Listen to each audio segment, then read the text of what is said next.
What's up, everybody? It's Lern from the Rizz Show and KC95, and this is the Let's Go Blues Minute, brought to you by Mid-States Hockey, forging high school hockey legacy. Now here's your host, Jeff Ponder. Can we have some real talk in this episode? Let's have some real talk. This team is absolute garbage. There's no nice way to say this. In this episode, we're not going to talk about the debacle in Washington, which was a 6-1 loss. We're going to talk about this season as a whole and discuss some of the trash we've seen from this roster. I'll be touching on a lot of this, but we'll go into further detail in tonight's Let's Go Blues Radio, which will go live on YouTube and Facebook shortly after the matchup with the Buffalo Sabres ends. First of all, there are many fans who are turning their attention to the Blues going after the consensus overall number 1 pick of next year's draft, Gavin McKenna, out of Penn State. Although this is a real possibility, you will have an angry podcast host right here if that happens. The first overall pick is reserved for teams in a rebuild, but most notably, teams who maybe just went through a large fire sale and lost all of its talent at the trade deadline or even the summer before. That is not where the Blues are at. General manager Doug Armstrong has begun locking players into large contract extensions, adding talent like Dylan Holloway and Cam Fowler, and grabbing a head coach in Jim Montgomery to get the Blues to the next level. This is your team moving forward. You don't add the number 1 pick to a team that should already be excelling and at least nipping at the playoffs. Adding McKenna would do nothing for this lowly bunch, and it would just delay even further until this team can get out from under their current contracts and be competitive again.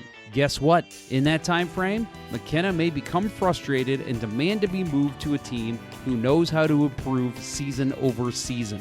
Secondly, this team is and has been broken since their Game 7 collapse against Winnipeg in May. It's obvious when you look at the play of faux star players Pavel Buchnevich, Dylan Holloway, and Cam Fowler. Something seemingly irreversible happened after that game that broke this team, including its league-worst goaltending tandem. It's obvious when you notice that 2 of the 3 major pickups this offseason, Nick Bjugstad and Pius Suter, have been 2 of the most reliable players on the roster this season. The only way for this team to get past it is for the coaching to figure something out or for the GM to do something drastic to shake up the roster. Just continuing game over game, thinking this team will build with no changes is the definition of insanity.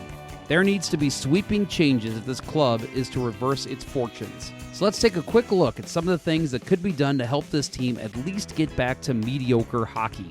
Number 1, get Milan Lucic up to speed in the AHL and gauge if he still has game, which he appeared to in the preseason. Sign him to a 1-year NHL contract and have him start stealing some jobs from players, sitting the horrendous talent we've seen in the forward group this season. Number 2, call up a goaltender. Any goaltender. You don't have the luxury of having Colton Ellis, an actual potential replacement for Binnington or Hofer, but you do have young talent hoping to make the NHL one day. Vadim Zherenko has put up a .923 save percentage and .255 GAA in Springfield this season, which both are an improvement over the Blues' current tendies. As soon as you have the ability to call up a third goalie, do it, start him, and make Binnington and Hofer watch from the bench and the press box. Number 3, any and all waiver-exempt players should be sent to the AHL, with the exception of Jimmy Snuggerud and Dalibor Dvorsky. So that includes Logan Mailloux. Also, I would allow Tyler Tucker or Matthew Kessel to pass through waivers and hope they clear, but to be honest, neither would be a major loss. Call up a guy like Leo Loof, Theo Lindstein, or even the newly acquired Calle Rosen to shake up the defense. As I said, I will get more into this in our post-game show tonight on Let's Go Blues Radio, so make sure to tune in around 8:45 or 9 o'clock Central, about 15 minutes after the game ends. Oh, and congrats to Alex Ovechkin on his 900th NHL goal. It sucks. It had to come against the Blues, but it was bound to happen. Wait, Jeff, one more thing. Let's preview one of the JV matchups that will take place tonight. The Lindbergh Flyers will take on the Kirkwood Red Pioneers at 9:15 tonight at Kirkwood Ice Rink. The Lindbergh squad is flying high, pun intended, with a 2-1-1 record on the season.